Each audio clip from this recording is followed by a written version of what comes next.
switch gears, asking about President Obama. We had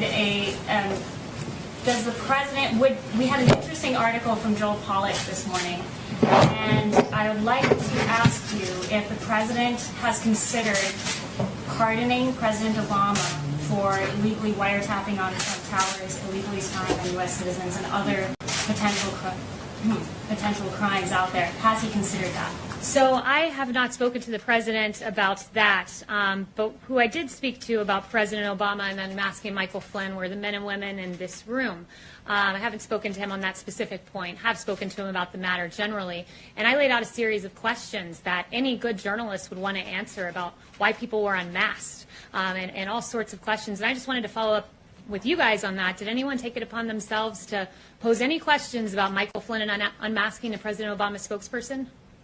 Oh, not a single journalist has posed that question. But okay. Flynn's name wasn't so masked. I would like to lay out a series of questions, and perhaps if I write them out in a slide format, maybe we're visual learners, and you guys will follow up with journalistic curiosity. So number one, why did the Obama administration use opposition research funded by a political organization and filled with foreign dirt to surveil members of the Trump campaign? Number two, why was Lieutenant General Michael Flynn unmasked?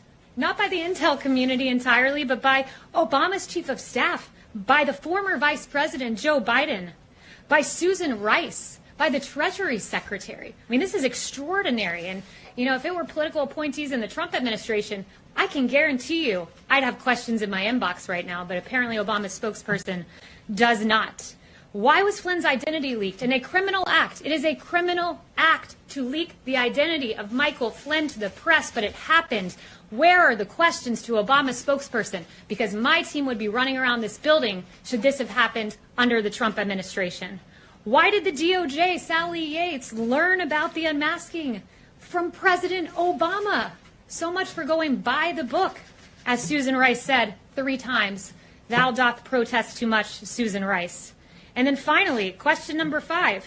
Why did James Clapper, John Brennan, Samantha Power, and Susan Rice privately admit under oath they had no evidence of collusion while saying the opposite publicly? It's a long weekend. You guys have 3 days to follow up on those questions, and I certainly hope the next time I ask, some hands go up, because Obama's spokesperson should be asked those questions, because President Trump's spokespeople certainly would be.